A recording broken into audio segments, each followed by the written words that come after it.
Si pastor, bihira lang to mag-chat pero pag nag-chat yan, nakakakaba. 2 weeks ago, nung sinabi niya na magme-message daw for Resurrection Sunday, pwede namang ibang Sunday, bakit Resurrection Sunday pa, di ba? Ang dami namang Sunday, pero bakit? Pero yun nga, excited ako kasi may message si Lord, no?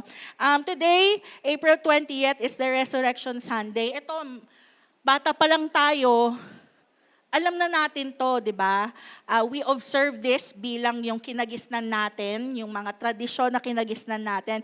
Talagang big thing ito, di ba? Yung naalala ko nung bata pa ako, meron yung tinatawag na salubong. Di ba pag madaling araw ng Easter Sunday, so madaling araw pa lang, ginagayak na kami ng lola namin na magsisimba tayo, magsisimba tayo. So, Resurrection Sunday, it's really a big event, no? It's one of the big events in the Bible. And part siya nung purpose and nung reason kung bakit merong gospel. It's part of the gospel, no? Nung nakaraan, mga linggo, mula nga nung nasabihan ako ni Pastor, medyo nag-survey ako, nagtanong-tanong ako. Bilang Christians kasi, kailangan, alam natin to, yung gospel. Sige nga, para sa'yo, ano yung gospel? Madalas na narinig kong sagot, nung nag-survey ako, sabi nila, God is good. Amen. Di ba? Yung gospel daw is, God loves me. Tama naman, di ba? Amen. But, ngayon, mas lalo nating mauunawaan. Ano nga ba yung ibig sabihin ng gospel? Lagi nating naririnig gospel, good news. So ang title ng ating message for today, ang ganda, ito yung title na binigay ni Lord, is The Revelation of the Resurrection. Madalas natin to naririnig, yearly, ino-observe natin. Madalas, nababasa nga to sa sa Bible. It talks about the resurrection. So, ngayon, bibigyan natin ng diin yung resurrection. Okay? So, balik ako doon sa tanong ko, what is the gospel? In the Bible, sabi ni Paul John in 1 Corinthians chapter 15, verses 3 to 4. Sabi niya, for I delivered to you first of all that which I also received, that Christ died for our sins according to the scriptures, and that He was buried, and that He rose again the third day according to the scriptures. So dapat sa atin Christians, malinaw, what is the gospel? That Jesus lived, no? He came, He died, He rose, and He will be back. Yun yung good news. Madalas kasi, pag tinanong, ano yung gospel? Nalove ako ni Lord, na namatay siya para sa akin. But oftentimes, hindi masyadong nabibigyan ng emphasis yung resurrection. Tama ba? Madalas hindi nasasabi na, yung gospel, love ako ni Lord, namatay siya para sa akin, tinubos niya yung aking kasalanan. But after that, what happened? So, merong resurrection. So ngayon, bibigyan natin ng diin yan. So, we will talk about one of the important part of the gospel, which is the resurrection. Sa Tagalog, yung pagkabuhay. Yan, tingnan mo yung katabi mo. Buhay pa? Wala akong anointing ng antok, ha? Ayan, so, in John chapter 11, familiar na kayo dito, yung story ni Lazarus, nung namatay siya, and yung pinatawag si Jesus, di ba? Nung kapatid, si Mary, tsaka si Martha. Ang sabi, medyo nadismaya, I'm sure nabasa nyo na to, nadismaya yung magkapatid, si Mary tsaka si Martha kasi 4 days na, ang tagal ni Jesus dumating. Si Lazarus, tegi na. Naagnas na kasi 4 days na No, malamang may amoy na yun. No, may mga insekto na. So parang si Mary tsaka si Martha, nawawala na sila ng pag-asa. But then ito yung sabi ni Jesus. Jesus said to her, I am the resurrection and the life. He who believes in me, though he may die, he shall live, and whoever lives and believes in me shall never die. Do you believe this? Amen. Pag tinanong ni Lord, anak, do you believe this? Ayan. So si Jesus mismo yung may sabi niyan. Now, para mas ma-appreciate natin yung message ng resurrection, dapat maintindihan natin, ano ba yung kabaliktaran nun? No, what death really means. So, sa aking pagsasaliksik, ang ibig sabihin ng death daw, sa Tagalog kamatayan, ito yung end or loss of life. Yung wala ka ng buhay. Yan. Permanent. Sabi, permanent ending. Natuldukan na, parang yung relasyon nyo. Joke lang. Natuldukan na, wala nang pag-asa. Hopelessness. No? And etong death na to, yung kamatayan, walang mayaman, walang mahirap. Pantay-pantay, no one can escape it. Walang exempted, yung superstar nga. 'Di ba? Pinaglalamayan. Wala kasi darating siya talaga sa buhay ng isang tao, ang kamatayan, no? And in the Bible, there were two kinds of death na the Bible talks about. Number one, yung physical death. Ito yung death ng katawan natin. Pag tayo tumanda, ayan, separation of our soul from our body. Sabi sa Biblia, merong appointed time talaga.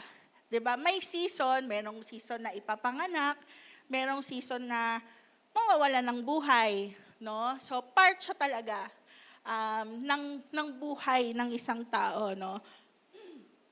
Meron akong napanood sa Netflix. Documentary siya eh. Bilyonaryo lalaki. He is trying to not age. Yun. Ewan ko kung napanood niya, kalimutan ko na yung title, pero ang ginagawa niya, nagbabayad siya ng malaking pera para siya ma-prolong yung life niya. Sa Netflix yon.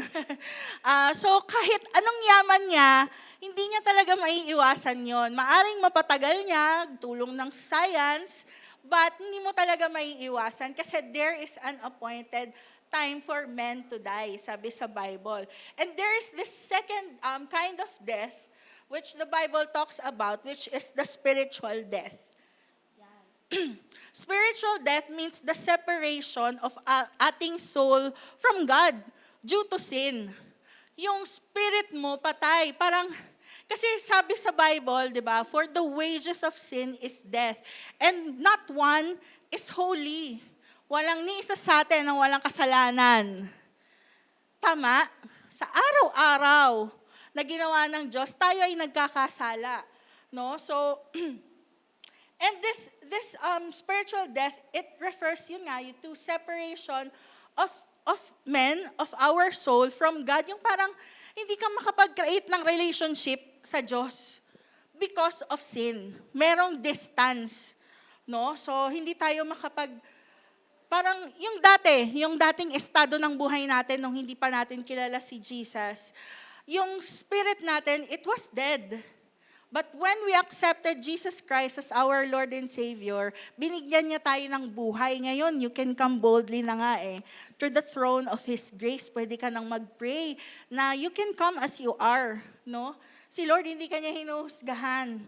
Pwede mo siyang tawagin. Ito yung good news. Yung dalawang klase ng death na yan, lahat yan na-beat ni Jesus. No? Jesus overcame both types of death. Yung physical death at saka yung spiritual death. No? And that is the power of the resurrection. May himay-himayin natin, no? Nung nabuhay si Jesus, ano ba yung revelation nung resurrection for me? Number one, meron ako ditong 3 points. Baka may 5 kayo, Pasensya na, tatlo lang. Tatlo lang, binood ko lang. Number 1. So, ang sabi dyan, the resurrection of Jesus Christ reveals that Jesus is all-powerful. May nakilala ka na ba na nabuhay ulit? No? After 3 days, nabuhay ulit. Yung enemy, sabi sa Bible, the devil came to steal, to kill, and to destroy. Yun lang yung alam niyang gawin. Yung pumatay, sumira ng buhay, bagwasak, yun lang yung alam niyang gawin. But Jesus, sabi niya, Jesus came so that we will have life and have it more abundantly. So yung death, kaya niyang i-reverse. Amen? Yung buhay, kayang patayin. Pero yung patay, si Jesus lang kayang makabuhay. Amen? Amen. Ayan. So, talagang powerful talaga si Jesus. Number 2, it reveals that Jesus is our living hope. No? Dahil buhay si Jesus, buhay yung pinaniniwalaan ko, buhay yung pag-asa ko. Amen? Tignan mo yung katabi mo. Buhay na buhay ang pag-asa niyan. Kasi buhay si Jesus. Sabi sa 1 Peter chapter 1, verse 3-7, Praise be to God and Father of our Lord Jesus Christ. In His great mercy, He has given us new birth into the living hope through the resurrection of Jesus Christ from the dead, and into an inheritance that can never perish, spoil, or fade. Ito palang tinanggap natin, kahit kailan, hindi yan maaagaw sa'yo. Amen? Ang buhay mo dito sa lupa, maaaring mamatay, pero yung buhay mo, eternal life. It can never be taken away from you.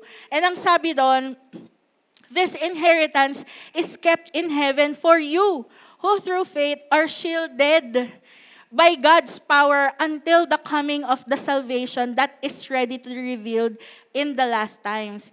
In all this, you greatly rejoice, though for now, for a little while, you may have had to suffer grief in all kinds of trials. These have come so that the proven genuineness of your faith, of your greater worth than gold, which perishes, even though refined by fire, may result in praise, glory, and honor when Jesus Christ is revealed. Sabi doon na kahit na nandito pa tayo sa buhay natin sa lupa, dumaan ka man, sabi doon, sa iba't ibang klaseng pagsubok, meron kang pag-asa. Amen? Meron kang pag-asa. Kasi yung inaasahan mo, buhay. Amen? Yung inaasahan natin, na-defeat niya yung physical and spiritual death. So kung titingnan mo yung buhay mo ngayon, parang, Lord, yung finances ko or yung relationship ko, wala nang pag-asa. Kayang-kayang buhayin ng Diyos yan. Amen? And ito yung number 3, ito talaga pinaka-favorite ko to eh. Number 3, the revelation of the resurrection reveals that Jesus is God and He is who He says He is. Amen?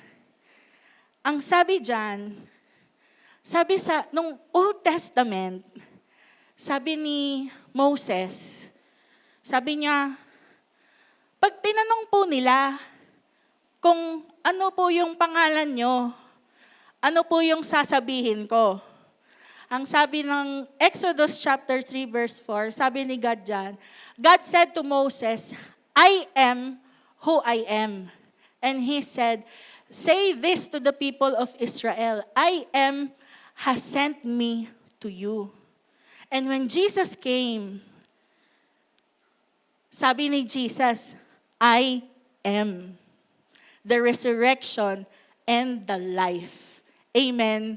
Sabi ni Jesus, many times sinabi niya, I am the living water.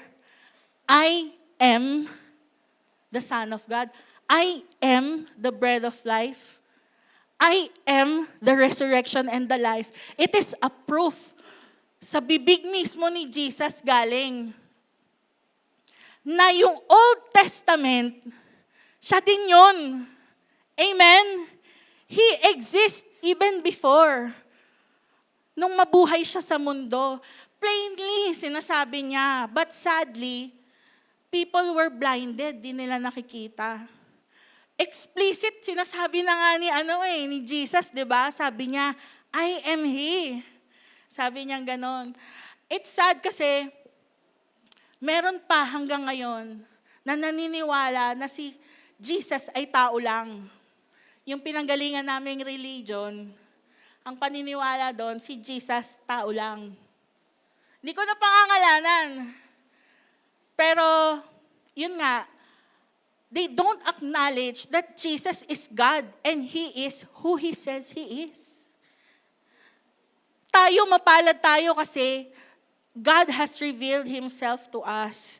Hindi lahat nakukuha ito. Hindi lahat nare-reveal sa kanila.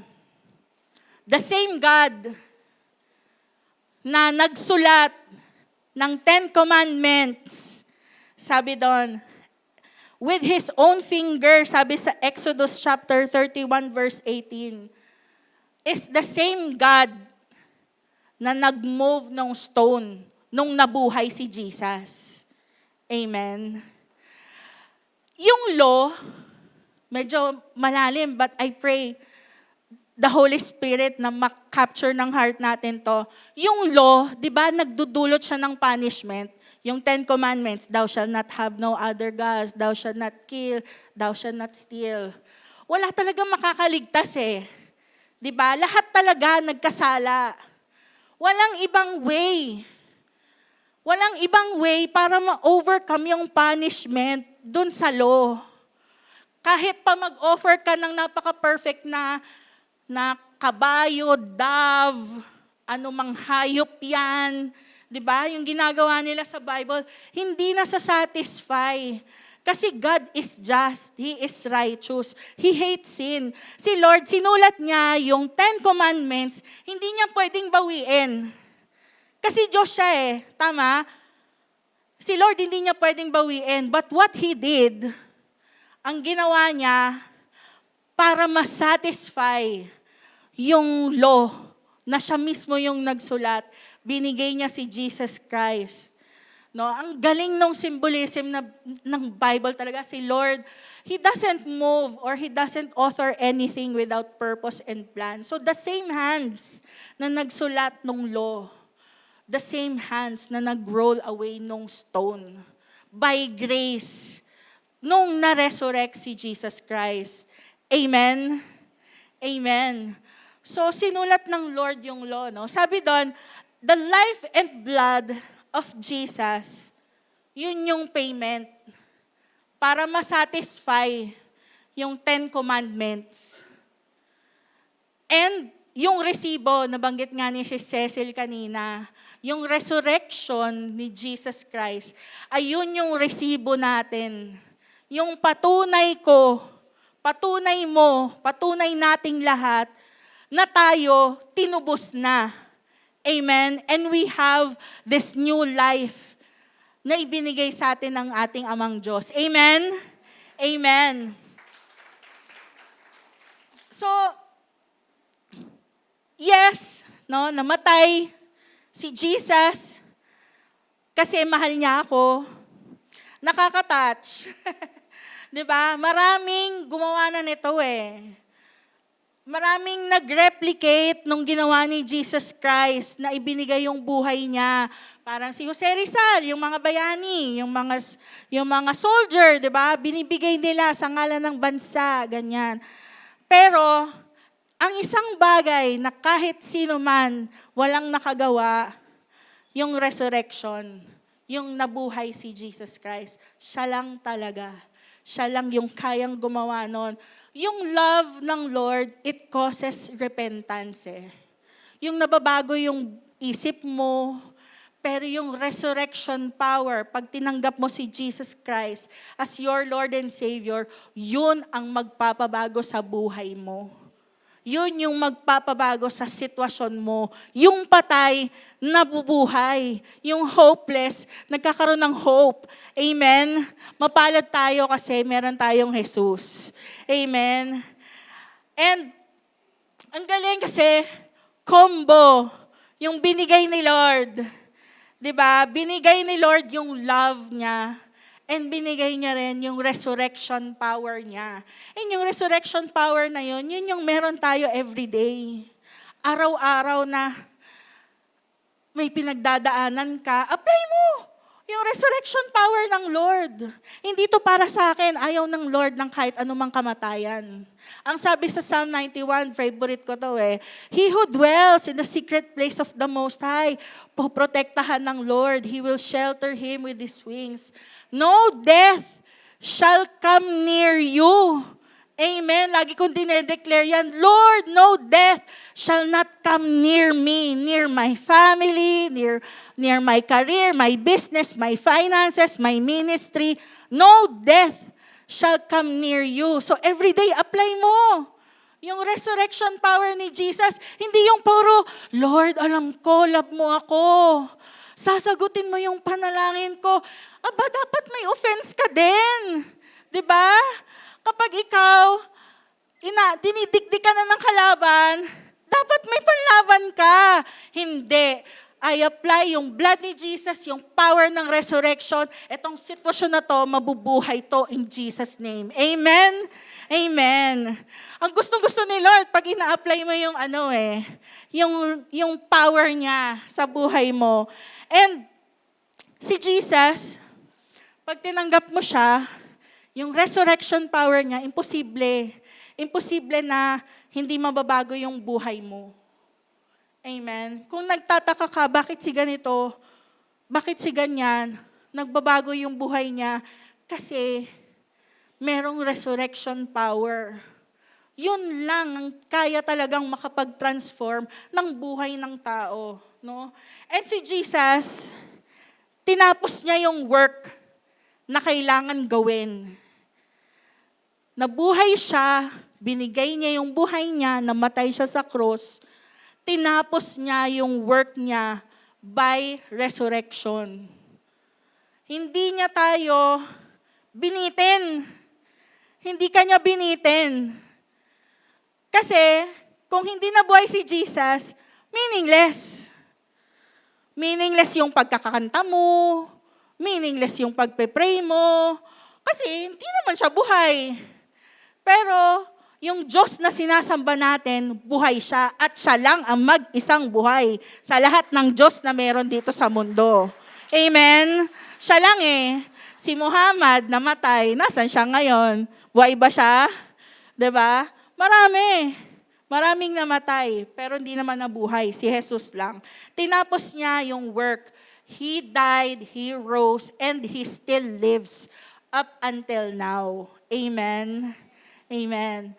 And, yun nga sabi ko, if Jesus didn't resurrect, everything will be meaningless. No? The resurrection of Jesus Christ, kasama siya sa gospel. This should be the central foundation ng faith natin. No? And because of the resurrection, ito yung guarantee, sabi dyan. Guarantee to na number 1, pinatawad na ako ng Diyos. Hindi ako condemned. I can never be cursed. Kasi tinubos na ako doon. Hindi dugo ng ram, hindi dugo ng dove, hindi dugo ng kahit sino, dugo ni Jesus na blameless, tinubos tayo. And we can be confident, sabi dyan, guarantee, na we can never be condemned. Kaya minsan, yung feeling natin, minsan parang, yung napalayo ka, or nanghina ka sa faith, balik ka. Si Lord hindi ka niya kinokondem. Ang tao, maaaring i-condemn ka. Maaaring i-judge ka. Pero ang Diyos, hindi ka niya i-condemn. Amen. Amen. And we are forgiven. Next, sabi doon, ulitin ko, ito yung guarantee na meron tayong hope. Na there is victory over death. Lahat ng klase ng death. lahat ng klase ng hopelessness. Hopeless ka na ilang taon, wala kang trabaho ilang buwan. Hopeless ka na, parang di na kayo maayos ng asawa mo. Or hopeless ka na tong batang to, sakit-sakit sa ulo. Or hopeless ka na, hindi na yata ako aasenso, ganyan. Or parang wala naman nangyayari sa buhay ko. Anong klaseng death yan? Walang kahit anong klaseng death ang hindi kayang buhayin ni Jesus. Kung si Jesus nga binuhay niya, ano ba naman yung finances mo? Diba? Ganito yun eh. Kung ang hinihiling mo sa Diyos, hindi niya ibibigay sa'yo, yung anak niya nga, ibinigay niya. Kung i-withhold ni Lord yung blessing from you, pero si Jesus Christ hindi niya withhold, ibig sabihin, mas importante yung blessing kay Lord? Hindi. Mas importante si Jesus. Binigay niya si Jesus. What more? Yung pangangailangan natin. Amen? Amen. So sabi doon, dahil may hope tayo, ngayon lumalakas yung loob mo. Amen? Sino dito yung malakas loob? Amen. Yung mga negosyante dito, mga malalakas loob niyan eh. Tama? Ayan, nagkakaroon ka ngayon ng lakas ng loob kasi meron kang pag-asa eh. Dahil yung inaasahan mo, buhay. Naalala ko si Pastor, nirecommend niya sa akin yung plugging Nood kay sa Prime nung The House of David. Ibang klase yung courage niya. Si Goliath, ilang araw na siya nagngangaw-ngaw doon. Ilabas niya yung champion niya. Ilabas niya yung mga Israel, yung army ng Israel. Takot na takot sila. Galit si David, sabi niya, ba't kayo natatakot? Ano ginagawa niyo? Bakit lang nakatayo lang kayo dyan? Bakit hindi niyo siya labanan? Sabi gano'n, takot na takot sila sa giant.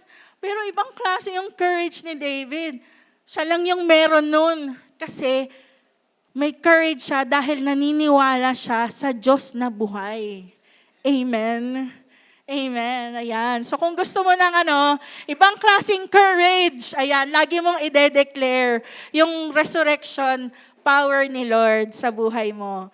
Ayan. And next, the resurrection of Jesus Christ guarantees that He hears and answers my prayer. Amen. Nagdadasal ka, doon na sa buhay. Huwag na sa kung ano-ano sa puno, di ba?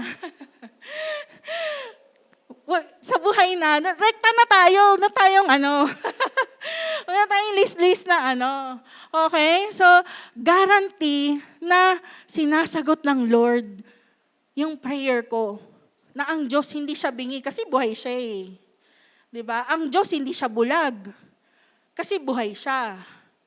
At lalo na, ang Diyos hindi sadista. Diba? Ang Diyos ay mabuti. Ayan. Amen. And the resurrection of Jesus Christ guarantees that I am victorious.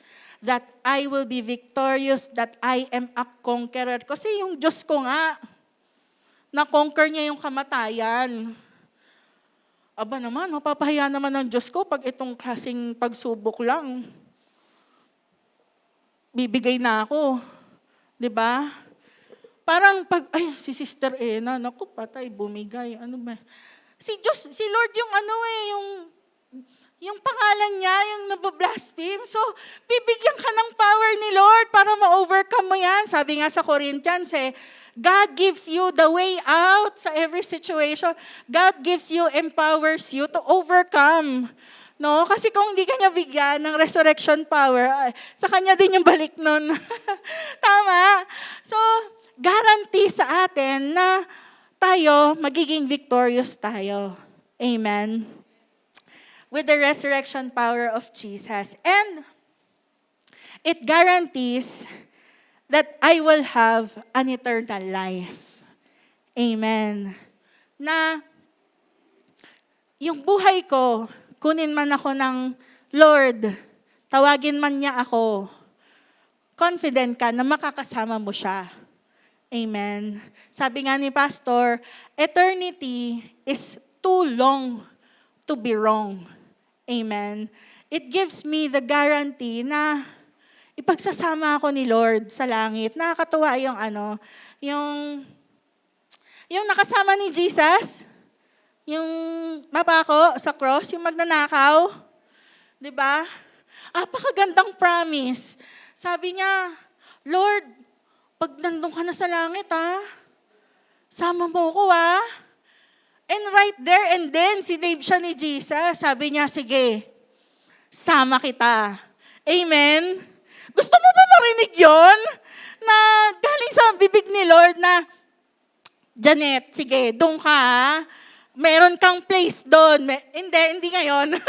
Meron tayong place na naka-reserve doon. Diba? Yan, lahat tayo, bawat isa, meron kang mansion doon. Merong reward yung Lord sa'yo na pagdating ng panahon, kasama natin siya. Amen? We will have an eternal life. And ang dami pang pangako ng Diyos, no, that comes with His resurrection power. Baka bukas na tayo matapos o baka hindi tayo matapos kung iisa-isahin natin. But sa suma total, ayan yun siya, yung pinakabuod niya, no, na tayo pinatawad, we have eternal life, we are victorious, we are conquerors through Christ who lives in us through the power of His Holy Spirit. Now ngayon, na alam mo na yung resurrection, ano na? Ano na? Sabi mo sa katabi mo, ano na? Ano na? Amen. In Matthew chapter 9 verse 36, sabi doon, when Jesus saw the crowd, He was deeply moved with compassion for them because they were troubled and helpless like sheep without a shepherd. Sabi niya, nung tinitignan ni Jesus yung crowd, nahabag siya, naiyak siya, sabi niya, gutom sila para silang aligaga, ang daming problema, daming pinagdadaanan. Parang tingin ko, hirap na hirap sila. Yun yung nakita ni Jesus nasa crowd, yung tinitignan niya yung crowd. Naiyak siya sa sobrang kahabagan. At isa pa, naiyak siya. I believe naiyak din siya kasi yun kagaya nung sinabi ko kanina, Jesus is the same yesterday, today, and forever. Itong mga taong to, yung mga crowd, yung mga Pharisees, very much educated sila pagdating sa Word of God, tama? Naaral nila yan, day and night. Yun ang lifestyle nila. No? Every day yan, they read the Word of God. Yung mga prophecy about Jesus, inaaral nila, pero nung nandun na si Jesus, they were so blinded, naiyak si Lord. Sabi niya, anong feeling mo pag kunwari, umuwi ka isang beses, parang pelikula lang, umuwi ka doon sa bahay nyo, tapos hindi ka na nila kilala. Lahat sila. Parang, sino ka? Di ka taga rito, alis ka dito. Yung ganyan. Ganon siguro yung naramdaman ni Jesus na siya yung pinag-uusapan doon sa scripture. Nagpapakilala na siya, sabi niya, ako ito Hindi niyo ako nakikilala, naiyak siya. At naiyak siya kasi nakita niya yung crowd na they need help. They need help. Tama? Pag tumingin tayo sa news ngayon, people need help. Tingin ka nga lang sa, labas ka ng bahay, unat-unat ka. Mga kapitbahay mo. People need help. They need a Savior. Ngayon, na alam mo yung resurrection power. Ano na? 'Di ba? Sa'yo lang ba titigil yon? Sabi ko kanina, si Jesus, tinapos niya yung work Tinapos niya. tayo, we have a work to do. We have a work to do. Payag ka ba na ikaw lang? 'Di ba? Ay, save na ako sa langit ako. Bala na kayo dyan. Basta ako, okay ako. 'Di ba? No. If you really have that heart for Jesus, makikita mo kung ano yung nakikita niya. Mararamdaman mo kung ano yung nararamdaman niya.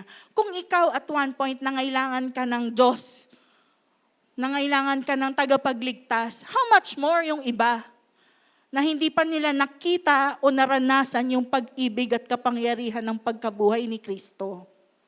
Amen. Sabi sa Bible,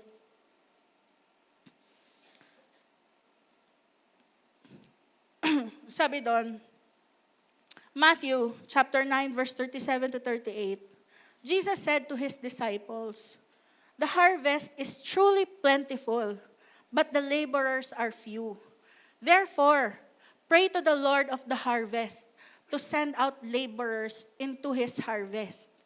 Yung work na tinapos ni Jesus doon sa cross at nung nag-resurrect siya, we have that responsibility. Sabi nga, diba? Sabi ni Spider-Man, with great power comes great responsibility. With great power of resurrection comes great responsibility for us to share. Yung love, yung power, kung ano yung pinarana sa'yo ng Diyos. Kung gaano pa ulit-ulit ka niya nililigtas, i-share mo sa iba.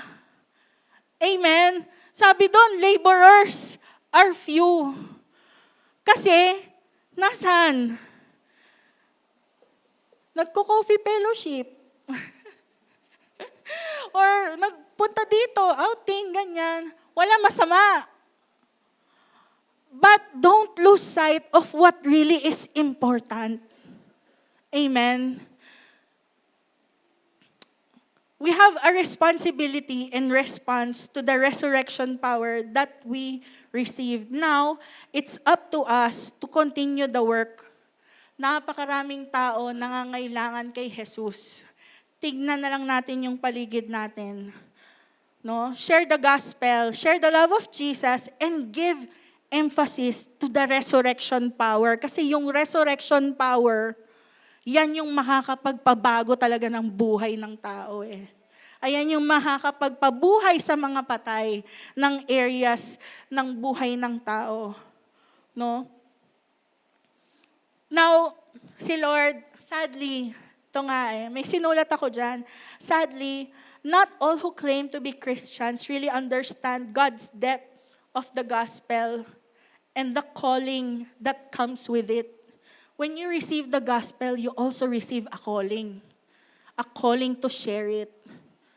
The gospel is not as simple as many others think. Kasi kung simple lang siya, bakit pa kinailangan na mamatay ni Jesus Christ sa cross? Kaya ka namang i-bless ng Lord. Kung ang Christianity ay simple na para pag naging Christian ka, magiging maayos ang buhay mo, yayaman ka, or magkakaroon ka ng achievement, mararating mo yung ganito, ganyan. Kung ganun lang siya kasimple, bakit pa kailangan ni Lord mamatay? Kaya ka namang payamanin ni Lord nang hindi namamatay si Jesus. Tama? But the gospel is so complex, napakalalim niya. Binigay ni Lord ang buhay niya kasi hindi naman kayamanan ang kailangan natin. Hindi pera ang sagot sa lahat. Tama? Ang number one talaga, yung kaligtasan ng kaluluwa. Amen? Kaya nahabag si Jesus eh. Tinignan niya yung crowd, sabi niya, kailangan nila ng shepherd. Kailangan nila nung magliligtas sa kanila. But the people that time, they were short-sighted. Yung sa preaching last week, di ba? Sumisigaw sila, Hosanna, Hosanna. Next week, crucify Him. Ganyan. Kasi they were short-sighted. Hindi nila naunawaan yung purpose ni Jesus. Hindi nila alam. No? Ang nasa sight nila is yung political, yung naghihintay sila ng Mesaya na magliligtas sa kanila sa problema nila laban sa mga Romano. Yun yung hinihintay nila Pero hindi nila alam, more than that, ang kailangan ng tao is kaligtasan talaga ng kaluluwa.